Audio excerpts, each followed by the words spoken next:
My name is Daniel Hayes. I'm 39 years old, maintenance supervisor for a school district in Columbus, Ohio. I fix boilers, busted locks, and the kind of small problems nobody notices until they break. For a long time, I thought that's what I was doing at home too. Keeping things running, tightening what was loose, patching what was cracked. Turns out, my marriage wasn't a busted hinge. It was already off the door. That Tuesday morning was the kind of gray Ohio does best. Low clouds, damp air, the sky hanging just above the rooftops. I was wearing the same worn brown jacket I always wore to work, hands in the pockets, coffee going lukewarm on the kitchen counter while I listened to the soundtrack of my life coming apart. Zippers, hangers, suitcase wheels scraping our hardwood. Jessica moved around our bedroom like she was packing for a long weekend at a lake house. Folding tops, rolling jeans, choosing shoes. 2 suitcases. Not boxes. Suitcases like she planned to come back when the credits rolled. Mark just needs help getting back on his feet, she said without looking at me, stuffing another blouse down like she was mad at the fabric. He's a friend, Daniel. You're being ridiculous. Mark Collins. The friend she used to date before me. The one who somehow needed my wife to move into his apartment to help him reset his life. I leaned in the doorway, watching. Friends don't move in with friends they used to sleep with, I said. My voice was flat. I wasn't yelling. I didn't have the energy for theater. She spun, eyes already wet. This is exactly what I mean. You're so controlling. Everything has to be your way. I need time, Daniel. Space. You smother me, and then you act like I'm the problem. From the hallway, I heard the soft drag of socks on wood. Emily, 9 years old, clutching that gray stuffed rabbit she's had since she was 3. The one with one ear that never sits right. She stood there watching her mother zip up the second suitcase like it was a movie she didn't understand. Mom! Emily's voice was small. Are you going on a trip? Jessica's face softened then, but not enough. Just for a little while. Baby, she said, walking over and kneeling. Mommy just needs some time to think. Okay? You'll stay with Daddy. It's not forever. Not forever. Just with another man. Just until what?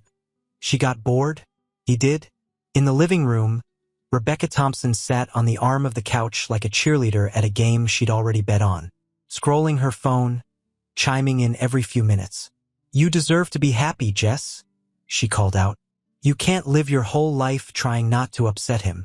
I looked at her once. She looked away first. When the suitcases were finally by the door, I walked over to Emily, knelt to her height and smoothed her hair back. You're staying with me, I told her. This is still your home. That doesn't change. Then I stood up and faced Jessica one last time. Are you sure about this? I asked. No heat, no tears. Just a question. She sighed like I was exhausted. I just need time, Daniel. You'll understand eventually. You always do. Out the front window, I saw Mark's car pull up. Older sedan, exhaust coughing, music too loud. He parked like the driveway belonged to him. The neighbor's curtains twitched on both sides of the street. Nothing like free entertainment. Jessica grabbed the suitcases. I opened the door. She walked past me without touching my arm, dragging our history behind her on cheap plastic wheels. She climbed into his car like she'd been practicing it in her head for weeks. Emily pressed closer to my leg, the rabbit jammed against her chest. I watched my wife smile at her old flame, flip her hair, act like she was starring in some messy romance about second chances. The car backed out. The neighbors stared. Rebecca squeezed my shoulder as she left, like she was offering condolences at a funeral she helped plan. I didn't scream. I didn't chase the car. I didn't beg. Standing in that doorway, with my daughter's fingers hooked into my jeans, I made a decision that changed everything. If someone can pack their life into 2 suitcases and drive off to another man's apartment, I'm not the one who needs to fall apart. People expect a show when a wife walks out. They expect the husband to drink, miss work, cry in the break room, stand in the driveway at midnight staring down the street like she's going to come back in a taxi with an apology and a movie speech. They expect dents in drywall, yelling, broken plates. What they got from me was alarm clocks, school runs, and clean laundry. The first morning after she left, I woke up before my phone. No Jessica beside me. No soft snoring. No hair in my face. No empty perfume bottles on the nightstand. Just quiet. It felt wrong and right at the same time. I got up, made coffee and fried eggs. Woke Emily. Brushed her hair into a ponytail. Packed her lunch. Ham sandwich, apple slices, the little note I'd watched Jessica write 100 times but never wrote myself. You're brave. I love you, Dad. On the drive to school, Emily stared out the window. Is Mom still helping her friend? She asked. Yeah, I said. For now. She nodded like that was enough. Kids don't need every adult detail. They watch what you do more than what you say. At home, the house settled into something calmer. No daily autopsy of our feelings. No, we need to talk right when I sat down after a 12-hour shift. No arguments about who felt heard and who didn't. Just dishes, laundry, homework, bills. Logistics instead of drama. People kept waiting for me to crack. My mom, Linda, called that weekend. Do you want me to talk to her? She asked, voice careful. No, I said. That's between me and her. I've got Emily. That's what matters. At work, my supervisor pulled me aside in the supply room. Heard Jessica moved out, he said. You holding up, man? I tightened the cap on a PVC glue bottle and shrugged. Yeah, got stuff to handle. I'm fine. He looked disappointed, like he'd been ready to offer me some big speech. Instead, he just clapped my shoulder and let it go. The first time Jessica came by to drop off extra clothes for Emily, it was a Tuesday again. She stood in the driveway with a plastic bag of shirts and leggings, eyes scanning my face like I was a mirror she needed. I brought some of her things, she said. We should probably sit down and talk about where this is going. I stepped out, took the bag, and nodded toward the house. Has she eaten? Jessica blinked. What? Dinner. Has Emily eaten? Yeah. We grabbed something on the way. Okay, I said. Then you're good. I'm inside. Homework time. Emily ran past us, rabbit in hand. I opened the door for her, then turned back to Jessica. She waited for the questions. When are you coming home? Do you miss us? Is he worth it? I could see it in the way her mouth parted, the half-hopeful, half-guilty stare. All I said was, text me her pickup times. I'll make sure she's ready. Her face hardened. You're really just fine with this? I shook my head once. What I am is focused on our kid. That's it. She called me cold later. Distant. Heartless. The truth was simpler. I'd already understood something most people learn the hard way. If someone packs their bags and walks toward another man, your tears don't pull them back. They just show them how much power they still have. I wasn't giving her that. Not anymore. The first time Mom said the word lawyer, I was loading her dishwasher. She dried her hands on a towel, watching me stack plates. Danny, do you want me to call someone for you? A lawyer? Just to ask what your options are. I almost said no on reflection.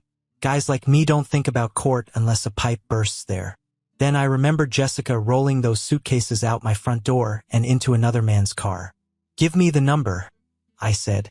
The law office downtown didn't look like TV. No marble, no dramatic wood paneling.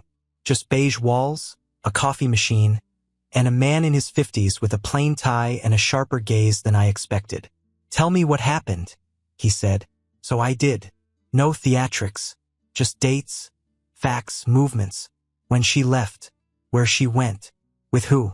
The pregnancy test I hadn't seen yet but could already feel coming. He listened, took notes, then translated my life into paper. Separation, custody, marital assets. Fault's tricky here, but behavior matters. If she's living with another man, that's not nothing. You've been the primary caregiver since she left. Yeah. You want stability for your daughter? Yes. He nodded. Then here's what we do. I started collecting, quietly, bank statements, screenshots of messages I'd pretended not to notice months back. Dates Jessica didn't sleep at home. Times neighbors saw her at Mark's place overnight. I didn't ask anyone to take sides. I just let people talk and wrote down what was useful. On my lawyer's advice, I moved a chunk of our savings into an account with just my name on it. Not everything. Just enough so Emily's future didn't depend on whether Mark felt like getting a job this decade. At home, I cleared a drawer in my office. Manila folders, labeled financial, custody, evidence. I'd close the door, sit at the small desk after Emily went to bed, and file whatever I'd gathered that day. Then I bought a small lock for that drawer. Click. I still cared about Jessica. I wasn't out for blood. But loving someone doesn't mean handing them the knife and pointing it at your own throat. If she wanted to chase chaos, that was her choice. My job now was simple. Make sure when the dust settled, my kids still had a father who hadn't let himself be destroyed in the name of understanding. I didn't make an announcement, didn't post anything, didn't send a mass text, didn't sit around telling people my wife traded in a working husband for a broken nostalgia project. It didn't matter. The story walked faster than I did. The first clue was at the grocery store. I was in the cereal aisle, Emily comparing cartoon mascots when I felt it eyes. The cashier, the old lady from 2 streets over, even the guy who bags groceries on weekends. They gave me that soft, tilted head look people save for funerals and car accidents. "How are you holding up, Daniel?" the bagger asked when I rolled up. I frowned. "I'm fine." "Why?" He realized he'd stepped in something and backed out. "Just, heard Jess is staying somewhere else for a while. People talk." "Yeah, they do." At work, one of the custodians, Mike, cornered me by the boilers. "Man, I'm sorry about everything," he said. I hadn't told him anything. By then I'd heard the rough version through my mom, through neighbors, through people who thought they were being subtle. "She's with some guy with no job, right? He sleeps till noon. I saw her paying for his cigarettes." I didn't confirm, didn't deny, just shrugged. "We're working things out," I'd say. Covered everything and nothing. Emily changed too. She got quieter. On school nights, she stuck closer to me, hovering in the kitchen while I cooked, doing homework at the table instead of in her room. When Jessica dropped her off, it was like watching a visiting aunt. Hug, quick chat, car already angled to leave. "Your dad and I are just figuring some things out," Jessica would tell her. I never corrected her in front of our kid, never called her a liar, never rolled my eyes. I saved my words for lawyers and bank statements. My silence did what speeches never could. People filled in the blanks themselves.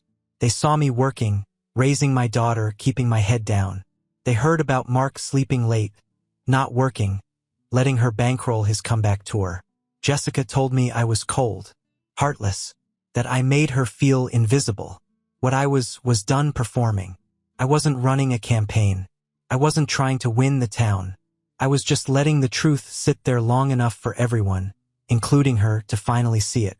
She came back on a Saturday morning, not with suitcases this time, but with both hands wrapped around her own stomach like she was guarding something fragile.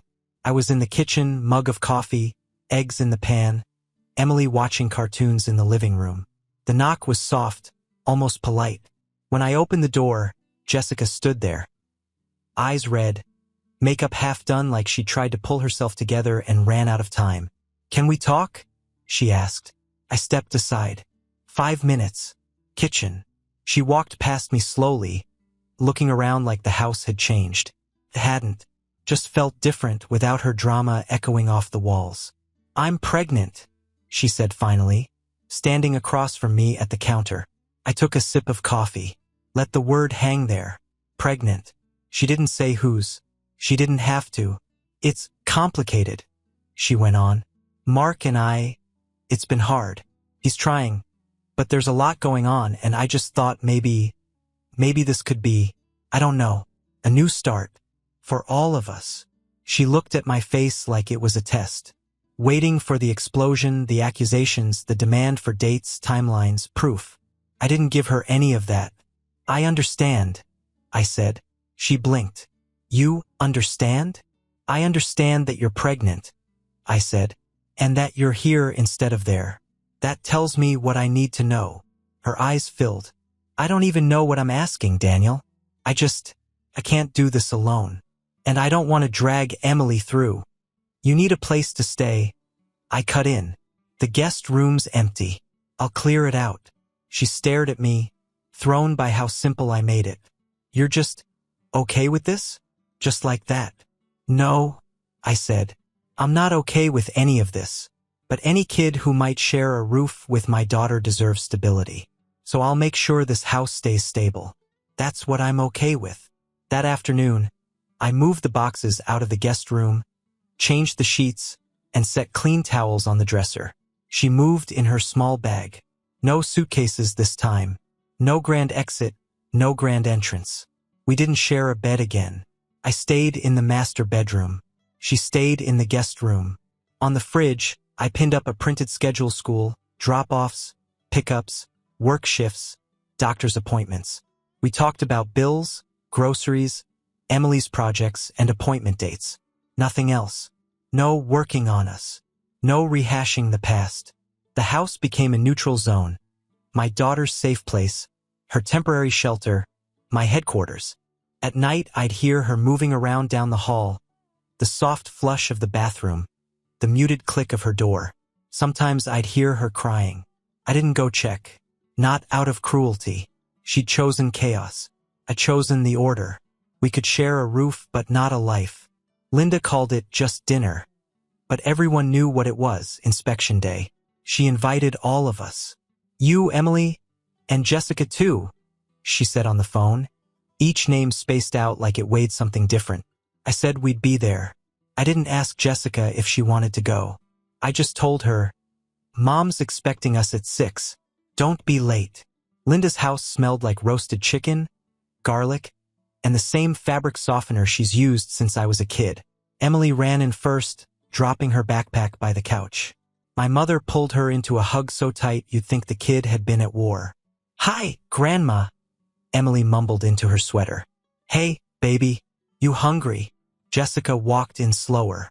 Linda's smile flickered, then reset into something polite, tight-lipped, cool. Hi, Linda, Jessica said. Jessica. My mom nodded once. No hug, no warmth, just acknowledgement. We sat around the table. Clink of silverware, soft scrape of chairs. Linda talking to Emily about school, asking me about work, doing that thing where she keeps the surface calm while she takes measurements under it. Jessica tried for casual. So, we had this hilarious thing happen at work the other day. Linda cut in without looking up. I'd focus on your own household right now if I were you. Silence. Knife through the middle of the table. Jessica's jaw clenched. I am, she said quietly.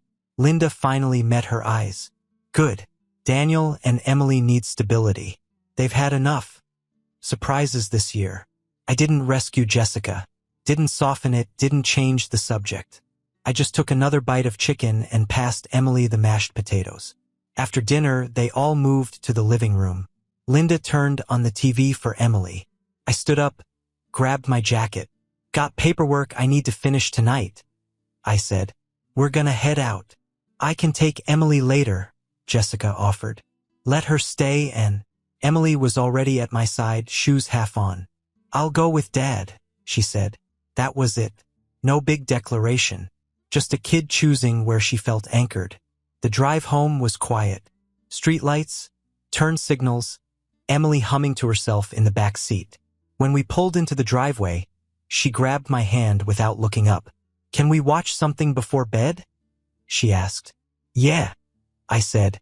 Half an episode. Later that night, after she was asleep, I went into my office. More boxes, bank statements, updated drafts from my lawyer, custody proposals. I moved them from the floor to the desk, sorted them into neat stacks. Up until then, I'd been collecting options, like maybe this was temporary, like maybe all this preparation was overkill. That night, with the taste of roasted chicken still in my mouth and my mother's words replaying in my head, something shifted.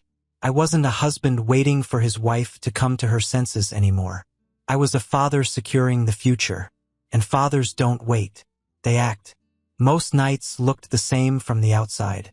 Emily at the dining table, pencil in hand, tongue between her teeth as she worked through math problems. Cartoons low on the TV in the background. Jessica moving between the kitchen and the hallway, one hand on her back, pregnancy slowing her down. From my seat, it was all angles and lines, numbers on paper, dates in neat columns, signatures where they needed to be.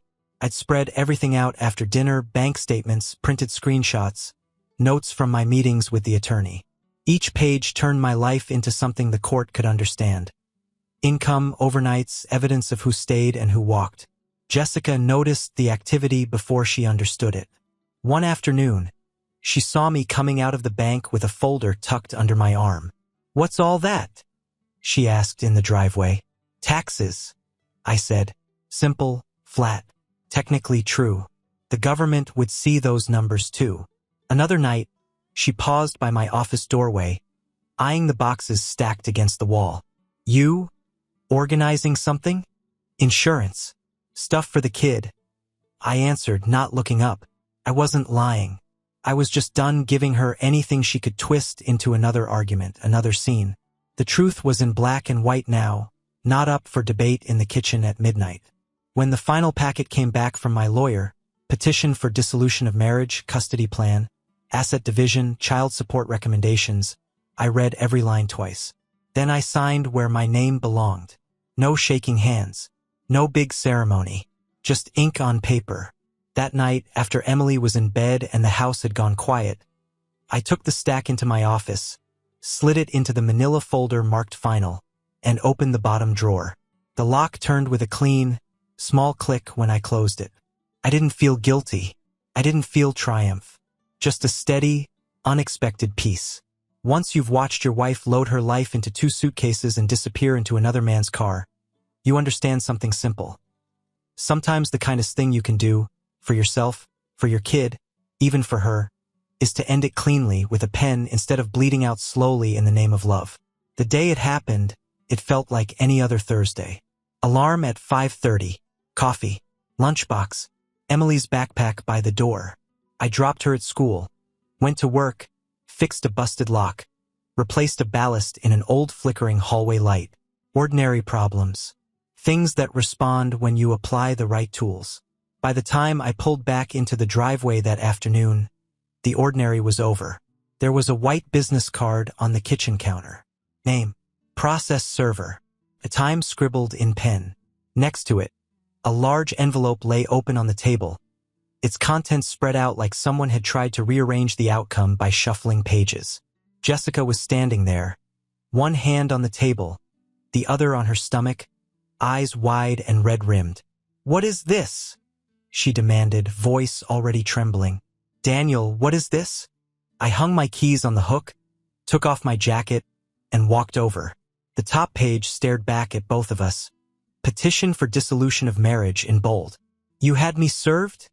she asked, almost laughing like it had to be a joke. "Without even talking to me?" I met her eyes. I was tired more than angry. "We've been talking for months, Jess. You just haven't been listening." "That's not fair," she snapped.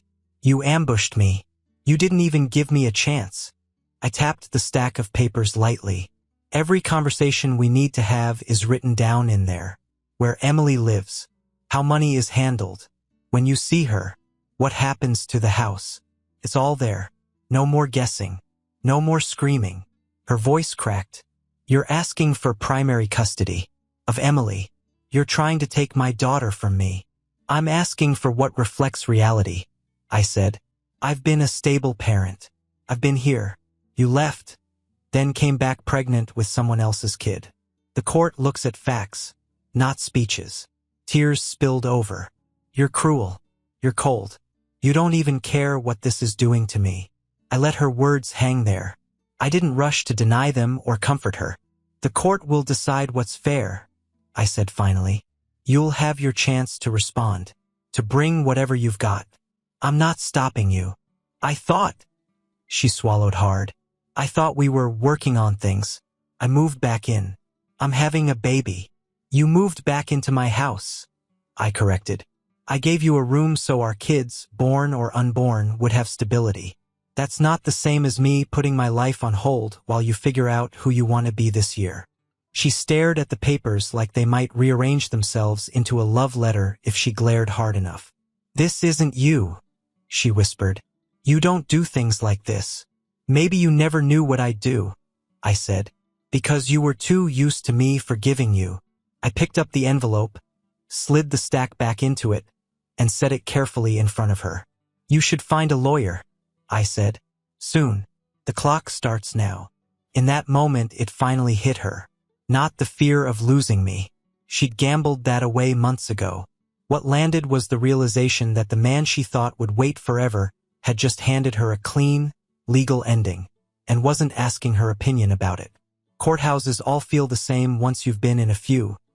Cold air, polished floors, too many echoes. This one was no different. I walked in wearing my work suit. Dark blue, nothing fancy. Tie knotted the way Linda taught me before my first real job interview. Folder in my hand, documents in order. I felt calmer than I did on my wedding day. Back then, I'd been stepping into something I didn't fully understand. This time, I knew exactly what I was agreeing to. Linda sat behind me in the courtroom, small but solid, hands folded over her purse like she was guarding something important. On the other side, Jessica sat next to Rebecca, my wife, soon-to-be ex-wife. In a loose dress, pregnancy obvious now, face pale under too much makeup. Rebecca leaned in close, whispering like this was a show and she wanted front-row commentary. When the judge walked in, everyone stood. We sat when told. The clerk read the case name. My name. Her name. Years of our lives shrunk to a cause number. My attorney spoke first. Calm. Precise. He walked through the petition like he was reading a checklist. Petitioner seeks dissolution of marriage, primary custody of the minor child. Emily Hayes, age 9, continued residence in the marital home, and a structured visitation and support arrangement reflecting the parties' current circumstances. The judge flipped through the pages. I see alleged dates of separation, alleged cohabitation with a third party, alleged abandonment of the marital residence. Are these dates accurate? He asked, looking over his glasses. Yes, Your Honor, my attorney said. The judge's eyes moved to Jessica. Ma'am, are any of these dates false? She shifted in her seat. It's more complicated than that. I needed time and I'm asking if the dates are false, the judge repeated. She swallowed. No, but that doesn't mean. He moved on. Bank statements, pay stubs, photos of Mark's apartment with her car in the background, neighbors' written statements about overnights, doctor appointment confirmations lining up with when she moved back into my house, pregnant. Each piece of paper was a small weight landing on one side of the scale. Jessica tried to drag it back with feelings. He shut me out emotionally, she said. He's cold. He's punishing me. I was confused, I made mistakes, but I came back. I'm trying. I'm sure this is painful, the judge said, tone neutral. But I have to rule on behavior and stability, not emotions. Do you dispute that Mr. Hayes has been the primary caregiver for Emily since you left the home? She hesitated. He's been there more, yes. But that's only because... Do you dispute that you left the marital home to live with another man? Silence. No, she said. Do you dispute that you are now pregnant and the biological father is unknown? Tears. It's probably... She glanced at me, then away. It's not his. No. The judge nodded once, then turned back to the file. When he ruled, it wasn't dramatic. No gavel slam. No raised voice. Just a man in a robe reading the end of our story into the record. Primary physical custody of the minor child will be granted to the petitioner, Daniel Hayes, he said. Respondents will receive scheduled visitation as outlined in the parenting plan. The marital residence is awarded to the petitioner. Financial accounts will be divided as specified, with child support set according to the state guidelines and the parties' incomes. Each sentence was another rope cut loose. He looked up at us. This is, by all standards, a clean and reasonable agreement. It reflects the stability each of you has provided. Mr. Hayes, you've demonstrated consistency and preparation. Ms. Hayes, you've acknowledged your decisions. I suggest both of you focus on your child going forward. I stood. Thank you, Your Honor. Jessica looked like she wanted to say something. Apologize, lash out, beg. I don't know. I didn't give her the chance to find the words. Outside, the afternoon sun hit the glass doors, and for a second I saw my reflection. Tie straight, shoulders back, folder in hand. No ring on my finger. No weight on my chest. Linda walked beside me to the car. "You okay?" she asked. "Yeah," I said, and this time I meant it all the way through. "I'm done." As we drove away, the courthouse shrank in the rearview mirror. I didn't feel like I'd won anything. I felt like a man who finally stopped arguing with a fire and just walked out of the burning house. That's the part nobody tells you. You don't have to scream to end something. You don't have to outlove or outhurt anyone. Sometimes the strongest move you make is picking up a pen, drawing a line, and closing a door gently, permanently, on a life that stopped being yours the minute she loaded it into 2 suitcases and drove away.